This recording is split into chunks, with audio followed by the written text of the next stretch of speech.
Wouldn't it be great if we actually had a project that encompassed the missing voice within Warrnambool, and that is there's nowhere you can go within the Warrnambool CBD to learn about Aboriginal people and our culture. And to have that voice front and square, those hidden stories, those untold stories that people will actually learn about, not just the Aboriginal community, it'd also be the non-Aboriginal community as well. I've done probably 3 or 4 years worth of work on different series of different nations of Aboriginal culture around Australia. Obviously I do portraiture and I have that basic knowledge of what I've learnt so far about Aboriginal culture. So it was sort of, it was a fitting choice in the end, I guess, which was cool. That day, like all days, very important that we get our message out there to the wider community about our history, firstly around the southwest here and mainly Warrnambool. And the sites that we've got in the area not many people know about. So when we have the opportunity to do that,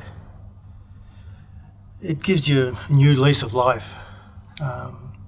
where we can show people what our sites and what they mean to us as Aboriginal people. So the sites we went to, we went to one of the mitten sites, and that's a very important mitten site. That could be one of the oldest sites now in Australia. Then we visit the cemetery, which is another important site.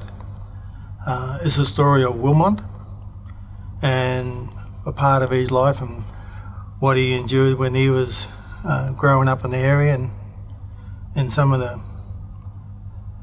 the problems he faced. The racecourse is also another important area that we talk about. And then of course we went out to the Mish, and that's very important. Personally for myself, because I was raised on that mission station. And not much has changed over a period of time, although you might see new dwellings and other things that weren't there when we grew up, but the Mish has always been the Mish to me, because nothing changes, and the stories and life on the mission was just fantastic for us young kids growing up out there. We sat down and we went over looking at the, I suppose, the different ways of how it can be, or what we would like put on there. And I think everyone agreed that they wanted to have some bird life, some trees in the background, and 2 faces.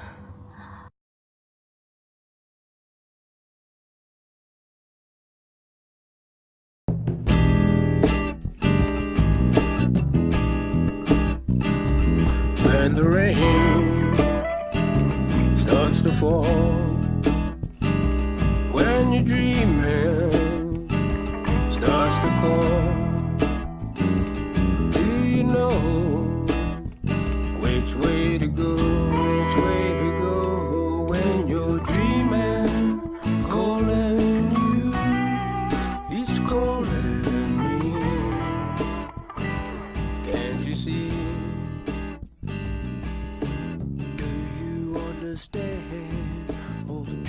The cockatoo is, it's our totem, Ngatanwarr totem. So to have something like that up on there means a lot to the community.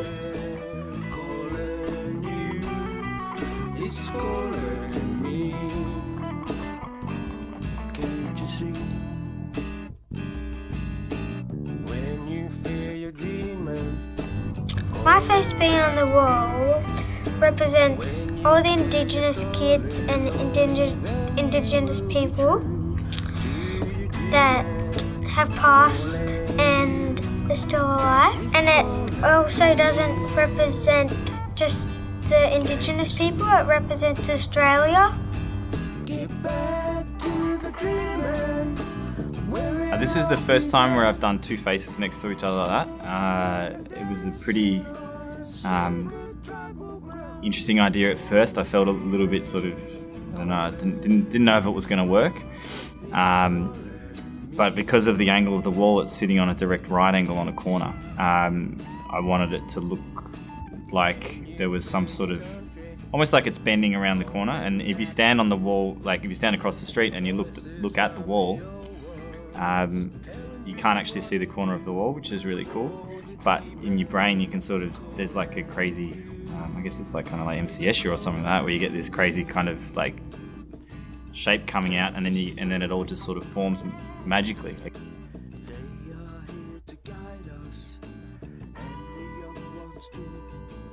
For this mural, I chose a young person and an elderly person because I wanted to bring home the concept of preserving the past and embracing the future. I feel like this is a really important thing with Aboriginal culture because obviously their cultures really struggled in this day and age to really remain quite strong. So I feel it's really important to work with these concepts, and but not necessarily have to make it really in your face. But when people stand there and look at it, they might feel something, and they might feel the concept. They might understand it.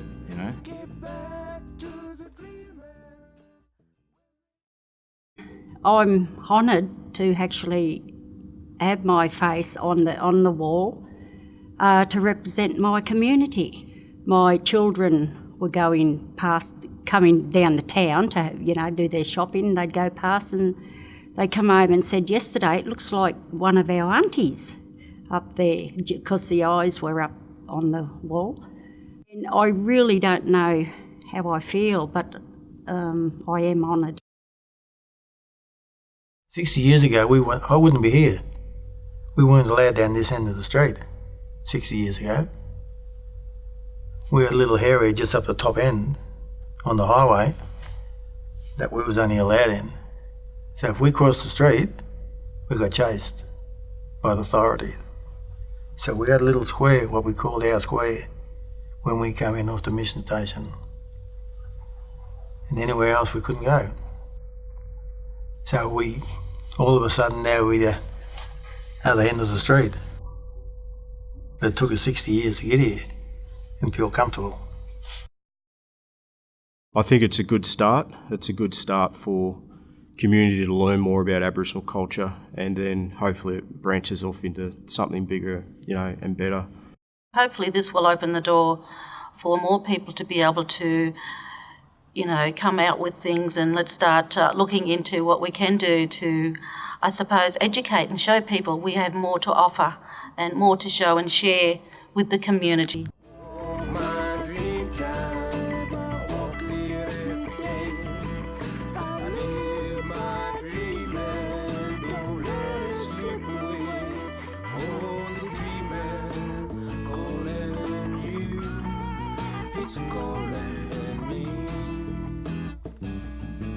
You see